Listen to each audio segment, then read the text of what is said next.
Salut les sirènes! Pour ma première chronique californienne, j'ai décidé de vous parler d'une des choses qui marquent le plus quand on arrive à LA et en Californie en général, les chars. Vous le savez qu'à la base, je ne suis pas le plus grand fan des automobiles en question. Cependant, en Californie et plus précisément à LA, on n'a pas le choix. Non, le char est partout, le char est omniprésent, le char ici est roi. La ville est en fait une collection de communautés étalées sur une vaste région. L'étalement urbain ici, c'est assez démesuré. C'est vraiment dur de comprendre à quel point c'est gigantesque et à quel point on n'a pas le choix pour se rendre d'un endroit à l'autre. Il faut absolument prendre son char et avoir un char, bien sûr. Parce que tout LA est desservi par un système de transport en commun complètement atrophié et utile seulement si vous faites des courtes distances ou si vous allez vers Downtown LA. Et comme tout le monde le dit ici, il n'y a rien à faire à Downtown LA. Absolument rien à faire. Et en plus, il paraît que c'est quand même assez pas mal dangereux. Donc, en tout cas, disons que c'est pas la meilleure destination où aller. Mais en cherchant un peu, en faisant des recherches un peu partout, j'ai compris que les choses n'ont pas toujours été ainsi à Los Angeles. Hein. C'est vraiment le lobby de l'automobile qui a transformé la région. Bien sûr, rien d'étonnant ici. Hein? Saviez-vous qu'à une certaine époque, il y a assez longtemps, avant l'envahissement des automobiles, LA était la ville la mieux desservie par un réseau de tramways de toute l'Amérique du Nord. Les lignes privées se sont construites en concurrence de différentes compagnies privées qui cherchaient chacune à promouvoir une destination précise. Hein. Souvent, les communautés se créaient même autour des voies qui se construisaient un peu partout. Il y a même certaines voies qui étaient construites quasiment en plein milieu du désert, dans des endroits où il n'y avait absolument rien.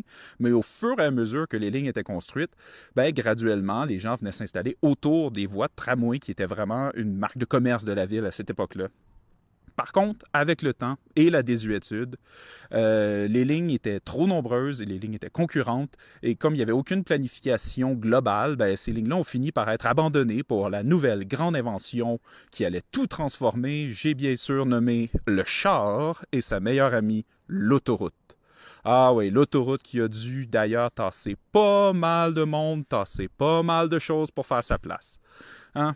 Pour vous donner un exemple, il y a un quartier à LA qui s'appelle Venice Beach, en l'honneur de Venise en Italie. Tu sais, il essayait de se rendre un peu classy.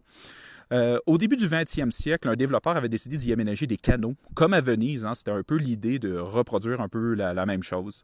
Les Venice Canals ont été, par contre, pendant longtemps pas entretenus et il y avait vraiment, vraiment du laisser-aller.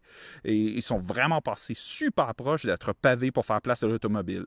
Ils ont été sauvés in extremis dans les années 90 par un mouvement citoyen qui a vraiment demandé à ce qu'on les rénove et ce qu'on les entretienne proprement pour faire en sorte qu'ils puissent être encore utilisés. Et c'est vraiment grâce à ça que dans les années 90, ils ont été sauvés et que le quartier est maintenant rendu vraiment quelque chose d'unique et magnifique. Il y a d'ailleurs même une gondole, comme à Venise, que vous pouvez voir sur le bord des Venice Canals, qui sont vraiment un endroit magnifique. Par contre, exactement comme il est arrivé avec le High Line à New York, ces endroits-là sont devenus hors de prix, puis complètement, mais vraiment, vraiment ridiculement chers. Mais bon. Ce que peu de gens savent, c'est que c'était pas les seuls canaux qui avaient été construits. Non, il y avait aussi les Amsterdam's Canals. Et ceux-là, qui étaient des canaux un peu similaires, n'ont pas réussi à être sauvés et ont tout simplement été pavés pour faire place aux chars. Et c'est vraiment une tendance ici hein, qu'on peut voir. La voiture a pas mal gagné tout le temps à LA et pas mal tout le temps en Californie. Mais quand la voiture a perdu, des vraies perles ont été préservées, puis des endroits magnifiques et des choses vraiment exceptionnelles sont encore ici un peu partout, un peu cachés. Mais on va leur donner ça quand même aux Californiens et aux Angelinos, les gens qui vivent à Los Angeles. En termes d'autoroute, ils savent y faire. En termes d'autoroute, ils sont quand même assez efficaces. Le réseau est complexe. Le réseau est étendu à perte de vue. Et le réseau est aussi juste ridiculement d'une autoroute qui passe par-dessus une autre autoroute avec des routes surélevées qui passent par-dessus d'autres. Vraiment quelque chose d'exceptionnel. Mais le réseau est aussi dans un état tellement bon que ça nous rend un peu jaloux. Hein, parce qu'on va se le dire, comparé au nôtre, c'est vraiment une autre histoire, une autre chose. Là. Ah oui. Puis non seulement pour la qualité des routes, mais aussi pour la signalisation puis la facilité d'y conduire. D'ailleurs, on peut clairement voir aussi une chose par rapport au transport en Californie, hein. Le transport en Californie est parfaitement adapté aux chars, mais aussi les chars sont construits et sont faits pour les routes californiennes. On va se le dire, ici, ta Tesla, elle reste jamais pognée dans un banc de neige. Non, à aucun moment. Ou peut-être éventuellement à cause des changements climatiques, mais ça, c'est une autre histoire.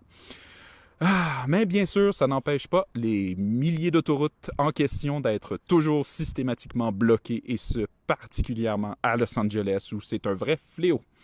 Et c'est un peu là aussi toute la tragédie, hein, de savoir qu'une ville qui avait un réseau de transport en commun le plus développé et des quartiers thématiques uniques a quand même succombé en grande partie au diktat du char.